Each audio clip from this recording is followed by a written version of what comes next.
ए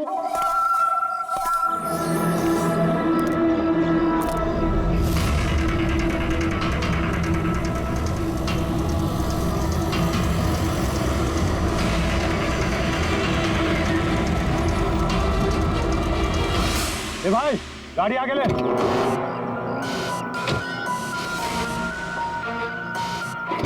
बोला ना तुझसे, गाड़ी आगे ले तो आगे ले। अरे भाई कैसे आगे लूं, गाड़ी खराब हो गई है ना। प्रॉब्लम बाद में देखना, धक्के मार के आगे लो पहले। बोले आप लोग भी मदद कीजिए। हम क्या मदद करो, तुम जल्दी।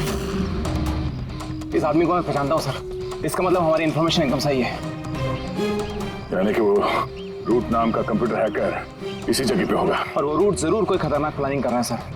चाहे कुछ भी हो जाए, उसे जिंदा पकड़ना है, ये जानने के लिए कि उसका मिशन क्या है। और इस मिशन में तुम दोनों साइबर कॉप की आगे भी जरूरत लगेगी। तुम यस सर। यहाँ बाहर गेट पे खड़े रहना। ओके बाहर सर। नजर रखना। चलो।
तो कोई नहीं।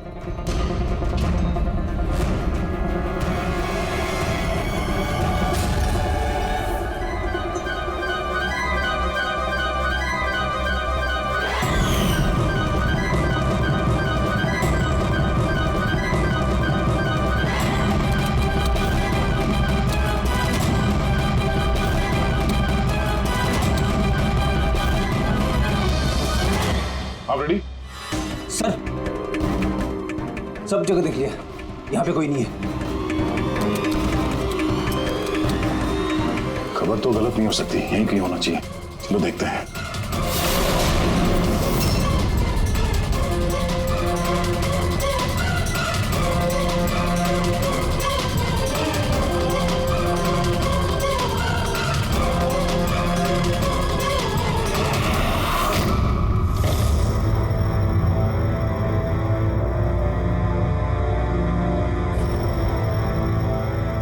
तो कोई नहीं है।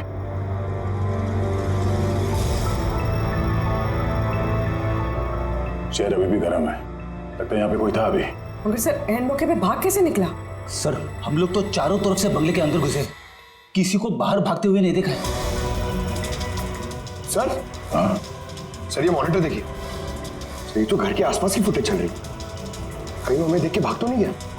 हो सकता है, वो ज्यादा दूर नहीं गया होगा। जरा इस जगह को अच्छी तरह से चेक करो, और पूरी इस कंप्यूटर को चेक करो, देखो क्या मिलता है। तब तक मैं गेट पे जाके देखता हूँ।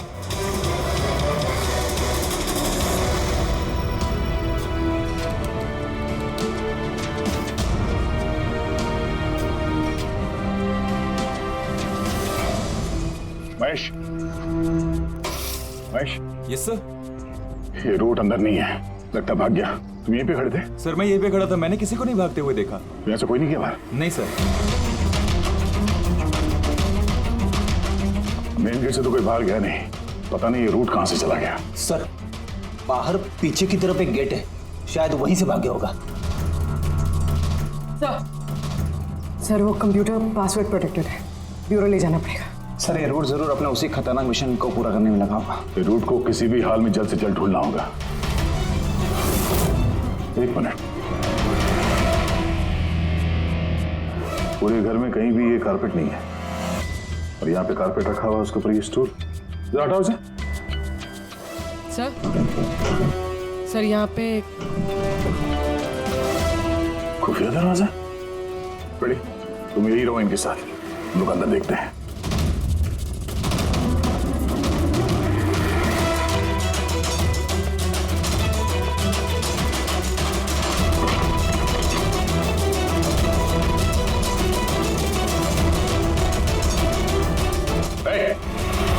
अब अगर अपने बचाव में कुछ कहना चाहती हो तो यही वक्त है। मुझे कुछ नहीं कहना, जो भी कहना मेरा वकील कहेगा। सर हमने इस रूट का कंप्यूटर सिस्टम एक्सेस कर लिया है और इंक्रिप्शन में भी सफल हो गए। कुछ पता चला? हाँ सर इसने पिछले कुछ दिनों में इंटरनेट पे भयानक वीडियोस पोस्ट किए। डार्क वेब पर sir. Actually dark web internet की एक ऐसी काली जगह होती है सर, जहाँ पर हर मुजरिम अपने गैरकानूनी कामों को एक टेक्नोलॉजी की मदद से अंजाम देता है, जैसे हथियारों की तस्करी हो, किडनी की चोरी, या फिर किसी को मारने की सुपारी। सर ऐसा कोई भी काम नहीं है जो इस साइट पर नहीं होता है। समझ में ये बात नहीं आती, जब सब कुछ इतने खुले में होता है, सबको पता है, तो इसे रोकने के लिए हम कुछ करते क्यों नहीं? सर ये इतना आसान नहीं है। एक्चुअली इस साइट पर जाने के लिए आपको एक कंप्यूटर सॉफ्टवेयर की जरूरत होती है, जो चुनिंदा हाई प्रोफाइल मुजरिमों के पास ही होता है। जैसे कि ये रूट। Yes sir. और सर जैसे कि हमें पता है कि इस डार्क वेब पे IP एड्रेस और यूजर ID ये दोनों गुप्त रहते हैं। जरा दिखा कौन सा वीडियो डालने इस रूट ने।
अरे बाप रे, ये तो किसी डरावनी फिल्म का भयानक सीन है। ये सीन क्यों डाला डार्क वेब में? सर ये किसी फिल्म का सीन नहीं है, ये सब असली में हुआ है और किसी हीरोइन के साथ नहीं, बल्कि एक मासूम लड़की के साथ। जहां तक मुझे याद आ रहा है इसे स्नफ फिल्म कहते हैं ना? हाँ सर, बहुत बड़ी इंडस्ट्री है इन वीडियोस की। कौन है ये लड़की? मुझे नहीं पता। तुम जिम्मेदार हो इसकी मौत की? नहीं सर, मैं किसी की मौत की जिम्मेदार नहीं हूँ। मुझे तो बस पैसे दिए गए थे ये वीडियो डार्क वेब पे डालने के लिए, और मैंने बस डाल दिया। किसने दिए पैसे? मुझे नहीं पता। नहीं पता कहने से काम नहीं चलेगा। एक लड़की की जान गई है। सर मेरे यकीन कीजिए, ऑनलाइन पैसे ट्रांसफर किए गए थे मेरे अकाउंट में।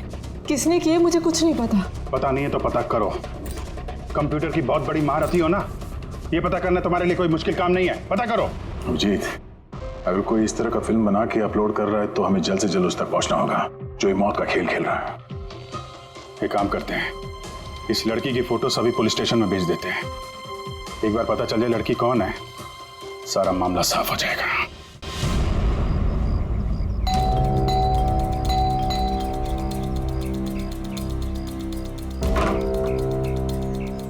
जी कहिए, किससे मिलना है? ये रिया का घर है ना? हाँ, मैं उसका पापा। आइए। वो हम लोग सीआईडी से हैं। आपके लिए एक बुरी खबर है। आपकी बेटी रिया अब इस दुनिया में नहीं रही। पता है, मगर आप उसके मौत के 10 दिन बाद क्यों आए हैं ये सब बताने? आपको पता है कि आपकी बेटी रिया की मौत हो गई है? आप उस कार एक्सीडेंट की इन्वेस्टिगेशन के लिए आए हैं ना, तो आपको ये तो मालूम पड़ा होगा कि रिया का तो फ्यूनरल भी हो गया है। एक मिनट, आप किस कार एक्सीडेंट की बात कर रहे हैं? वही जिसमें हमारी रिया चल बसी है। शेयर टैक्सी में वो पुणे जा रही थी। नहीं, रिया की मौत कार एक्सीडेंट में नहीं हुआ है। ये क्या कह रहे हैं आप? एक मिनट, ये रिया है। हाँ, ये रिया ही है। एक्सीडेंट वाले दिन उसने यही कपड़े पहने थे। एक मिनट, सॉरी बाबू, लगता है कुछ कंफ्यूजन है। आप जरा बताइए कि आपकी बेटी रिया का कार एक्सीडेंट कैसे हुआ था? शेयर टैक्सी में वो पुणे जा रही थी, 7 और लोग भी थे उसके साथ। तो रास्ते में उसकी गाड़ी का बड़ा भयानक एक्सीडेंट हो गया। पूरी कार आग के लपटों में झुलस गई। मरने वालों के तो चेहरे तक पहचान में नहीं आ रहे थे।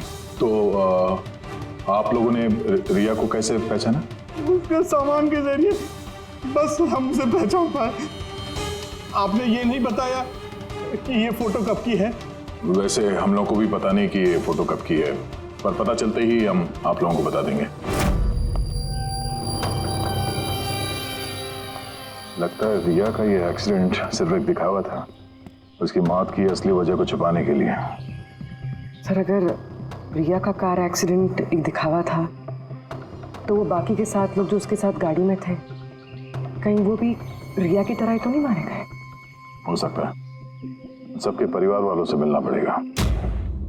किस्मत अच्छी थी हमारी कि जो 7 लोग एक्सीडेंट में मारे गए थे, उनमें से एक का अंतिम संस्कार नहीं हुआ था। देखते हैं डॉक्टर सालों के इस लाश से क्या सुराग निकाल पाते हैं। वैसे भी लाशें इतनी बुरी तरह से जल गई हैं कि चेहरा पहचान पाना मुश्किल है। भाई, तुम लोगों का शक एकदम सही था। ये लाश टोनी की नहीं। लग ही रहा था सर हमें, लेकिन ये कौन है कुछ पता चला? यार, ये तो पता नहीं लगा है कि ये लाश है किसकी, लेकिन ये पता चला है कि इस आदमी को कैसे मारा गया। मैंने इसके बॉडी का स्कैन किया तो पता लगा कि इसके पेट में चाकू का बहुत गहरा घाव है। चाकू से? हाँ, चाकू का। और मुझे लगता है उस चाकू के वार की वजह से ही इसकी मौत हुई। मतलब चाकू से मारा किसी और को और उसे टोनी बता के एक्सीडेंट का हिस्सा बना दिया। ये गैंग आखिर करना क्या चाहता है? और इस आदमी की मौत 3 हफ्ते पहले हुई है। ये कार एक्सीडेंट हुआ 10 दिन पहले। वही तो, मतलब कार जब एक्सप्लोजन में जलाई गई, उससे कहीं पहले इस आदमी की मौत हो चुकी है। 3 हफ्ते से इसकी लाश संभाल के रखी थी ताकि इस भयानक खेल को अंजाम दिया जा सके। यार एक काम करते हैं, जहाँ पे एक्सीडेंट हुआ था वहीं पे चलते हैं, पता करते हैं एग्जैक्टली उस दिन हुआ क्या था। मैं तो मजे से कार चला रहा था सर, और रेडियो पे गाने सुन रहा था। तभी अचानक से मैं जोर का धमाका सुना। मैं तुरंत अपने कार से निकला और मैंने देखा कि मेरी सामने एक कार आग की लपटों में जल रही थी। मुझे समझ में नहीं आ रहा था कि मैं क्या करूं। तो ये कितने बजे की बात है? सर, मुझे लगता है कुछ शाम के 5 बजे होंगे। है? ये कैसे हो सकता है? सर, एक सेकंड। सर, ये टोल नाके की फुटेज देखिए सर। यहाँ पे तो गाड़ी 3:30 बजे क्रॉस हुई थी। फिर ये जगह वहां से 20 किलोमीटर दूर ही है सर। तो 20 किलोमीटर का सफर तय करने में 1.5 घंटे तो नहीं लगने चाहिए। रास्ते में कोई ढाबा होटल भी नहीं है, कोई चाय वाय के लिए रुक जाए जहाँ पे? एग्जैक्टली। तो उस हिसाब से गाड़ी को यहाँ पे 4 बजे पहुँच जाना चाहिए था, मगर यहाँ पे एक्सीडेंट हुआ 5 बजे। इसका मतलब है ये जुर्म इस 1 घंटे में ही हुआ है। तो गाड़ी को उस समय कहीं ले जाया गया और उन सबको उतार के उसमें 7 लाशें रख दी गई। और उसके बाद गाड़ी को यहाँ पे लाके ब्लास्ट करवा दिया। सब प्लान था। अच्छा, ऐसा लगता है इन सब लोगों को वहीं लेके गए हैं जहां पर रिया को लेके गए थे, वो स्नफ फिल्म बनाने के लिए। जगह जल्द से जल्द ढूंढनी होगी यार। पूर्वी ने SMS भेजा तो किसी पेड़ की फोटो है। हाँ पूर्वी। सर ये पेड़ जिसकी फोटो भेजी है मैंने, इसे मोरिंगा ओलिफेरिया कहते हैं सर। हाँ सर ठीक ऐसा ही पेड़ रिया वाले फुटेज में भी है। ये देखिए सर, उस फुटेज का स्क्रीनशॉट भेज रही हूँ मैं। सर ये पेड़ महाराष्ट्र के 2 जंगलों में पाए जाते हैं। ये तो एग्जैक्टली वैसे ही पेड़ है, महाराष्ट्र के 2 जंगलों में। कौन कौन से जंगलों में? सर एक जंगल है जो नासिक के पास है, और दूसरा जंगल एक्सीडेंट वाली जगह से सिर्फ 1 घंटे की दूरी पे है, और इस जंगल का नाम है प्रीफिक्स फॉरेस्ट। जरूर ये मौत का खेल इस प्रीफिक्स जंगल में ही हुआ है। प्रीफिक्स फॉरेस्ट तो काफी बड़ा जंगल है यार, मीलों तक फैला हुआ है। फॉरेस्ट ऑफिसर की मदद लेनी होगी।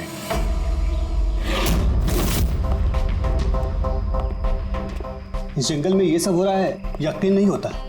क्या आपकी इन्फॉर्मेशन पक्की है ऑफिसर? पक्की नहीं होती तो यहाँ तक आते नहीं हम लोग। आप बताइए, कुछ हाल फिलहाल में ऐसी कोई घटना आप लोगों ने कुछ सुनी हो, कुछ देखी हो, जंगल के अंदर कुछ हुआ हो? बिल्कुल नहीं, और अगर ऐसा कुछ होता तो हम जरूर उस पर ध्यान देते। चलो कोई नहीं, फिर भी अपनी तसल्ली के लिए एक बार हम जंगल देखना चाहेंगे। श्योर। वैसे सर आप लोग पूरा जंगल देखना चाहेंगे? क्योंकि मीलों तक फैला हुआ है ये, इसमें काफी वक्त लग सकता है। नहीं नहीं, हम पूरा जंगल नहीं देखेंगे। हमें जंगल का वो हिस्सा दिखाइए जहाँ पे कोई आता जाता नहीं है, क्योंकि अक्सर सुनसान इलाकों में ही जुर्म पनपता है। Okay officers. विनोद, मेघना, इन्हें जंगल के उन इलाकों की दिखाने की जिम्मेदारी आपकी है। ओके? जी सर। Yes sir. सर एक सेकेंड। सर ये देखिए, सर ये जंगल का सबसे घना और सुनसान इलाका है। मेरी समझ से हमें यहीं से शुरू करना चाहिए। ठीक है, देखते हैं।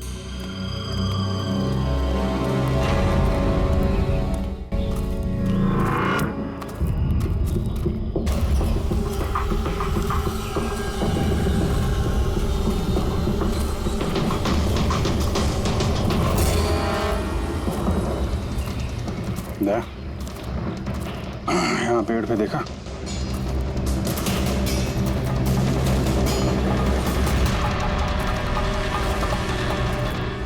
छोटा सा कैमरा। मतलब हम लोग सही जगह पे आ गए हैं।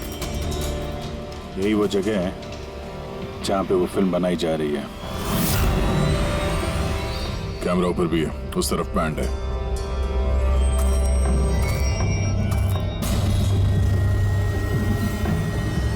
शायद इस कैमरे से कुछ पता चले उनके अड्डे के बारे में। नहीं अभिजीत, ये तो हाई एंड वायरलेस कैमरा है।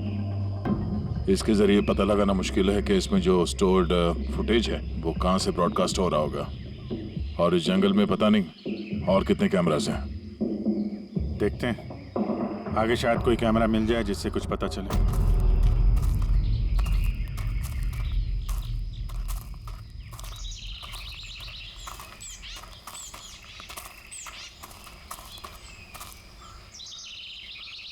सर, सही निशान देखिए। मुझे लगता है हमसे पहले यहाँ कोई आया है। हम लोग सही डायरेक्शन में जा रहे हैं।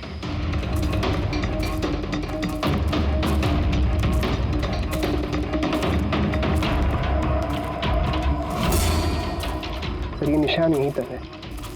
सर इसका मतलब उनका अड्डा यहीं कहीं है।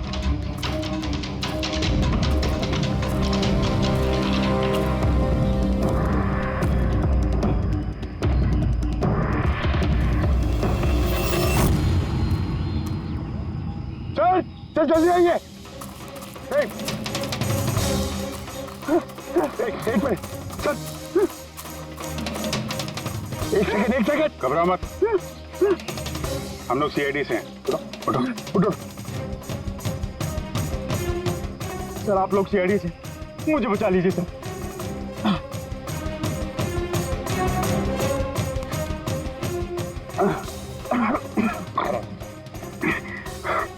यहाँ फंस कैसे गए तुम? सर मुझे इस जंगल से बाहर निकलने का रास्ता नहीं मिल रहा। सर उस खूनी ने एक एक करके सबको मार दिया। तुम लोग यहाँ आए कैसे? हम शेयर टैक्सी में सवार होकर सफर कर रहे थे कि अचानक हमारी गाड़ी पंक्चर हो गई और कार रुक गई। सड़क पर पहले से किसी ने कीले और कांच के टुकड़े रखे हुए थे सर। फिर इसके बाद कुछ लोग आए जिनके चेहरे नकाब से ढके हुए थे, और जब तक हम कुछ कर पाते उन्होंने हमें बेहोशी के इंजेक्शन लगा दिए। और जब मुझे होश आया तो मैं इस घने जंगल में था सर। मैं ही जानता हूँ कि इस जंगल में मैं भूख प्यास से कैसे रहा हूँ। कभी लकड़ी खाई तो कभी पेड़ के पत्ते, और जब भी किसी के चिल्लाने की आवाज़ आती तो समझ जाता किसी की जान चली गई। यहाँ जगह जगह कैमरे लगे हुए हैं। तुम्हारी किस्मत अच्छी थी कि तुम उनके पकड़ में नहीं आए। सर पकड़ इसलिए नहीं पाए क्योंकि उन्होंने एक कैमरा मेरे कमीज के बटन में लगाया हुआ था, और वो बटन मैंने तोड़कर फेंक दिया। शायद इसी वजह से वो मुझे ढूंढ नहीं पाए। तुम्हें अंदाजा है कि बाकी के लोगों में कितने लोग जिंदा हैं अभी तक? मालूम नहीं सर, पर कल रात जब मैं पेड़ पर बैठा हुआ था मुझे किसी के चीखने की आवाज़ आई थी। न जाने वो उनको घायल कर रहे हैं या फिर जान से मार रहे हैं सर। किस तरफ से आवाज़ आई थी, कौन सी दिशा से, कुछ याद है आपको? मेरे पेड़ इस तरफ, शायद उस तरफ से सर।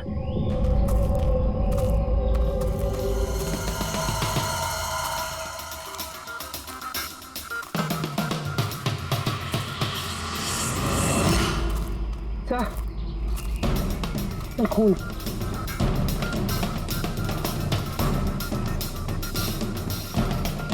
तो यहाँ पर भी। इसका मतलब उनमें से कोई घायल है। किस तरफ गया होगा? सर ये देखिए, खून के कुछ निशान इस तरफ भी जा रहे हैं। इस तरफ भी खून का निशान है और इस तरफ भी है। दोनों तरफ है। दोनों तरफ देखना पड़ेगा। पंकज, पूर्वी, तुम लोग इधर देख लो, हम लोग इधर देख लेते हैं। विनोद, तुम इनके साथ जाओ, और हाँ, हर आधे घंटे में अपडेट देते रहना, ठीक है? आप आइए।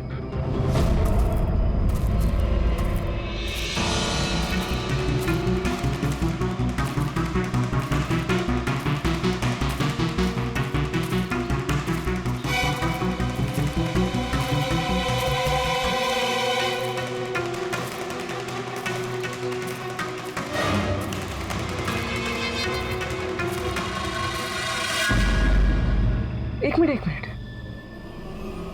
वो क्या है?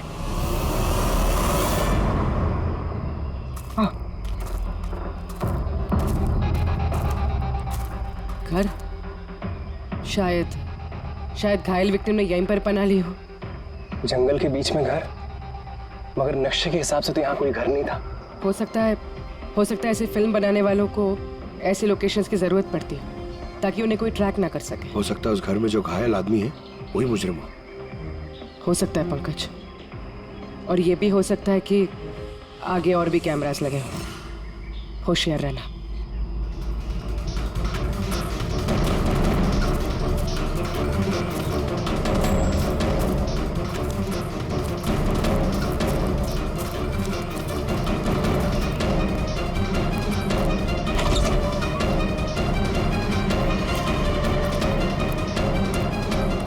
पंकज, टॉर्च।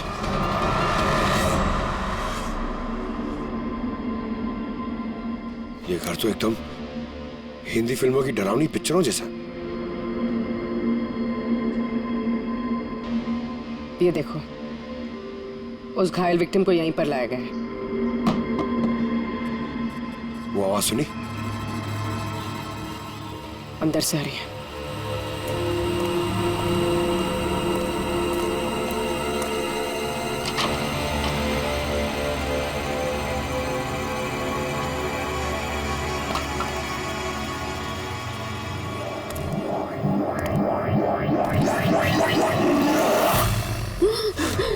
नहीं, छोड़ दो मुझे जाने दो। बाहर आओ। मेरे पास मत आना, मैंने कुछ नहीं किया। देखो, हम लोग CID से, घबराओ मत। आओ, कुछ नहीं होगा तुम्हें। आजा।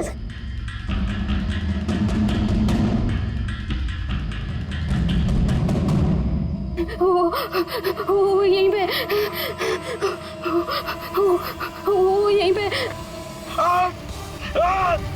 अरे पूर्वी, ये लाइट कहाँ से आ रही है? पंकज, मुझे कुछ दिखाई नहीं दे रहा। अरे पंकज सर, पूर्वी मैम, पंकज सर।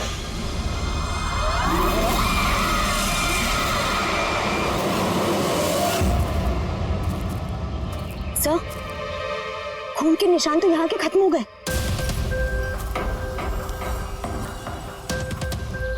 ऐसे कैसे हो सकता है? घायल आदमी अगर यहाँ पर आएगा तो यहाँ से अचानक कैसे गायब हो जाएगा? शायद वो मुजरिमों के हाथ लग गया हो, यहाँ इस पॉइंट पे पहुंचने के बाद। हो सकता है। पता नहीं मोहित के अलावा और कोई है जिंदा कि नहीं। 1 घंटा हो गया तो पूर्वी और पंकज का कोई फोन कॉल नहीं है।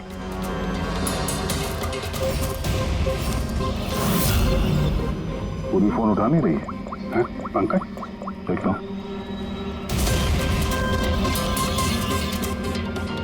पंकज भी फोन नहीं उठा रहा है। अरे यार, किसी मुसीबत तो नहीं है दोनों? चलो चल के देखते हैं। चलो। यहाँ पे खून इस तरफ गए थे।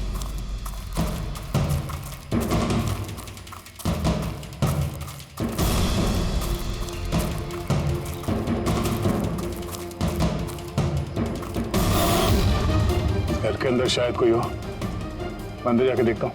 ठीक है, तब तक मैं यहाँ बाहर देखता हूँ।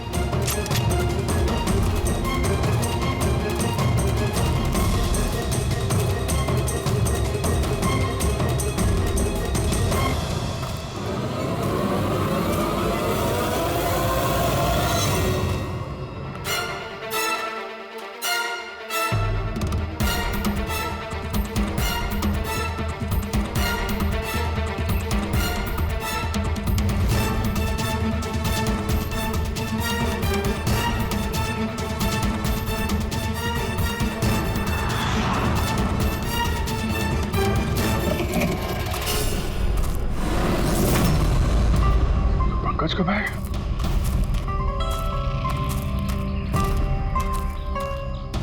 पंकज,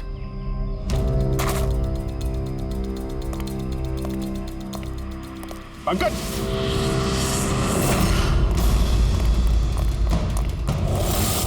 पंकज, पंकज,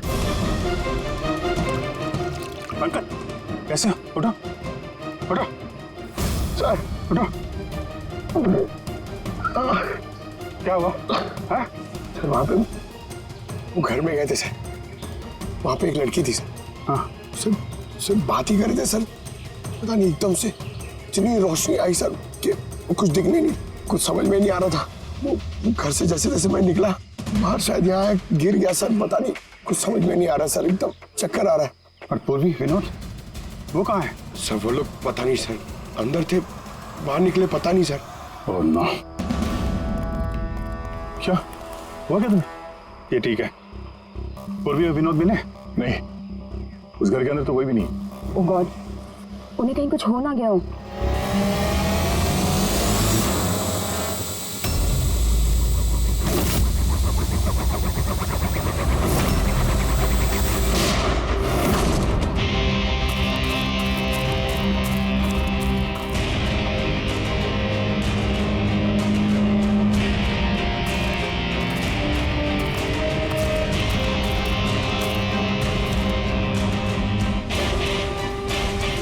ये सब तो बड़ा मुश्किल होता जा रहा है। हमें वापस जाना होगा। चलो। क्या मतलब? ये खुद है, हमें ये नहीं मालूम है कि अपराधियों की तादाद कितनी है, कितने कैमरे लगा रखे हैं यहाँ पे, कितने हथियार हैं उनके पास, ऊपर से हम पे हर वक्त नजर रखे हुए हैं। अभी फिलहाल हम उनसे मुकाबला करने की तैयारी में नहीं है। और पूर्वी, उसे यहाँ पे अकेला छोड़ के चले जाएंगे? यार दया देखो, पूर्वी उनके चंगुल में फंस चुकी है। हम उसको बचाने जाएंगे तो हम भी नहीं बच पाएंगे। अभिजीत, क्या हो क्या गया तुम्हें? कुछ याद है सीआईडी में हमें पहले क्या सिखाया था? यही कि सबसे पहले अपने साथी को पीछे मत छोड़ना, चाहे वो जिंदा हो या मर चुका हो। अरे यार, हर लड़ाई रूल बुक के हिसाब से नहीं लड़ी जा सकती। हमें यह भी सिखाया गया था कि प्रेजेंस ऑफ माइंड का इस्तेमाल करना अलग अलग परिस्थितियों में। आई एम सॉरी, तुम्हारे इस थॉट से मैं एग्री नहीं करता। आई एम सॉरी, तुम्हें जाना है तुम जा सकते हो, बिना पूर्वी के मैं यहाँ इस जंगल से बाहर नहीं जाने वाला। जिद मत करो दया, हमें यह भी नहीं मालूम है कि पूर्वी जिंदा है कि नहीं। अभिजीत, वो एक सीआईडी ऑफिसर है, इतनी आसानी से हार मानने वाली नहीं है। वो बेचारी अकेली लड़ रही होगी उन मुजरिमों से, और अब जब उसे सबसे ज्यादा जरूरत है हमारी। हम स्पीड दिखा के भागेंगे यार। ज्यादा जरूरी यह है कि जो लोग उस गिरोह के कैद में नहीं आए हैं उनको बचाया जाए। और तुम्हें पूर्वी की इतनी परवाह है, तुम जिद मत करो, मेरे साथ चलो। हम लोग अच्छी प्लानिंग बना के वापस आएंगे। चलो। इसे हो क्या गया? सर अभी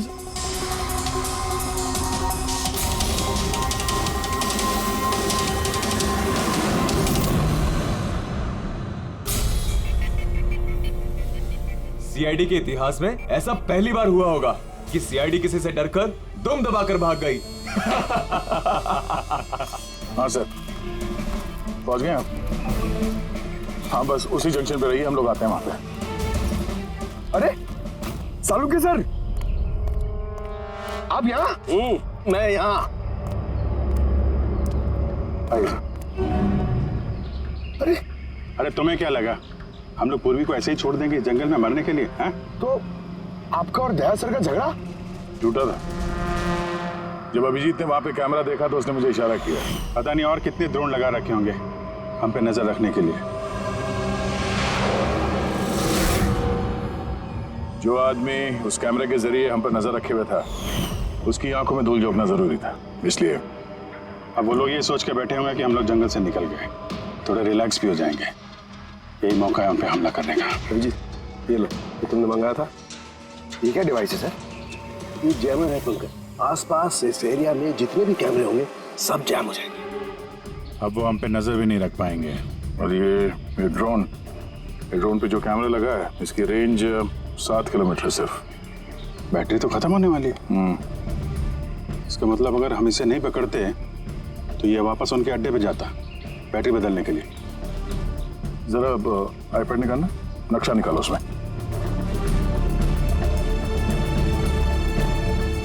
ये वो जगह है जहाँ पे हमें ये ड्रोन मिला था और इसके पास ही वो बंगलो है।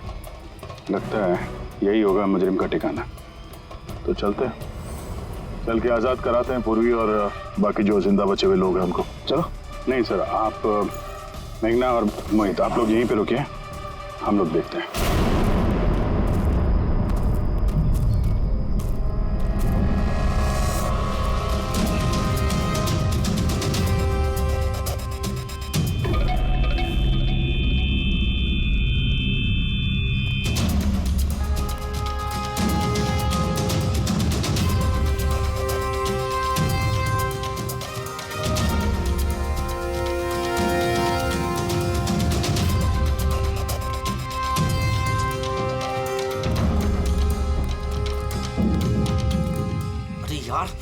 पूरा सिस्टम बंद कैसे हो गया?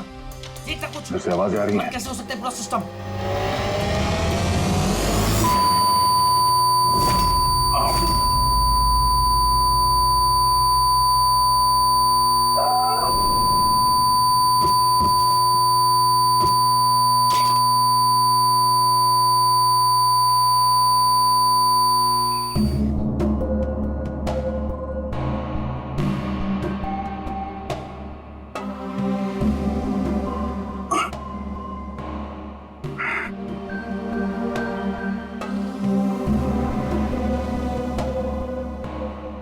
पंकज,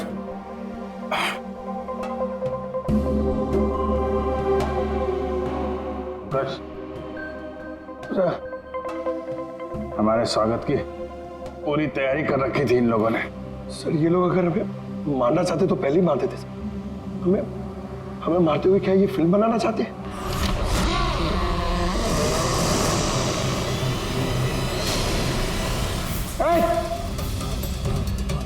सच जाओ।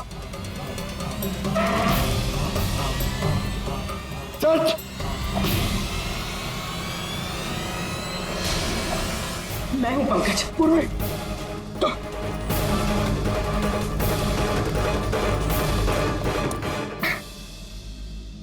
तुम ठीक हो? हाँ सर। वो लोग किधर हैं? सर इस तरफ।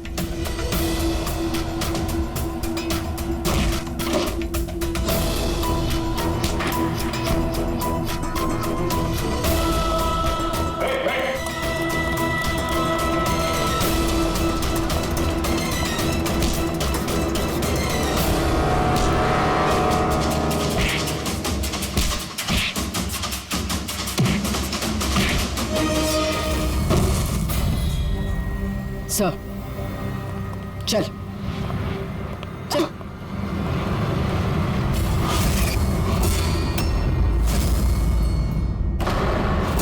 मेघना तुम? वाह, हमें तो लग रहा था कि हम मुजरिमों की आंखों में धूल झोंक रहे हैं। अब किसे पता था कि हम मुजरिम को अपने साथ ही लेके घूम रहे हैं। आप लोग यहाँ कैसे? किसने छुड़ाया आप लोगों को? सीआईडी को कैद करना इतना आसान नहीं। मौका देखते ही मैंने वो खिड़की तोड़ी और वहां से बाहर निकल गई।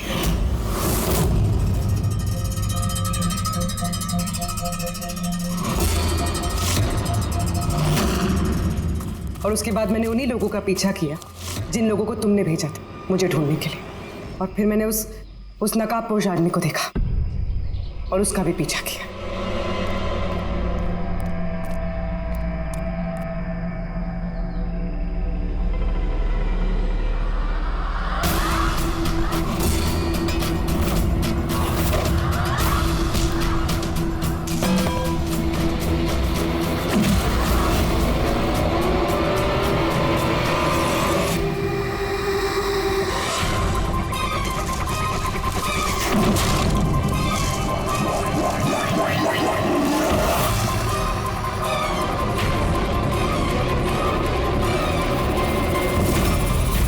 कुछ देर बाद जब मुझे होश आया तो मैंने देखा कि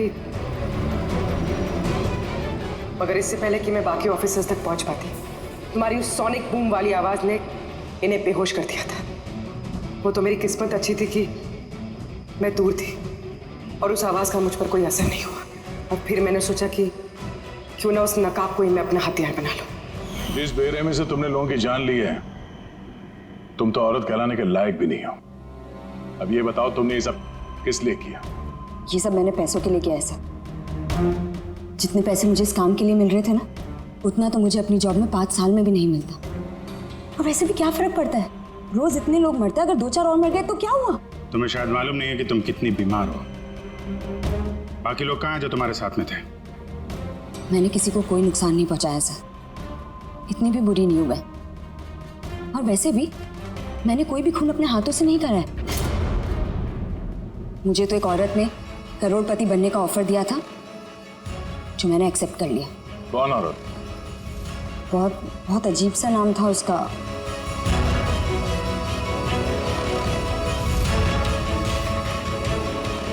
रूट। रूट?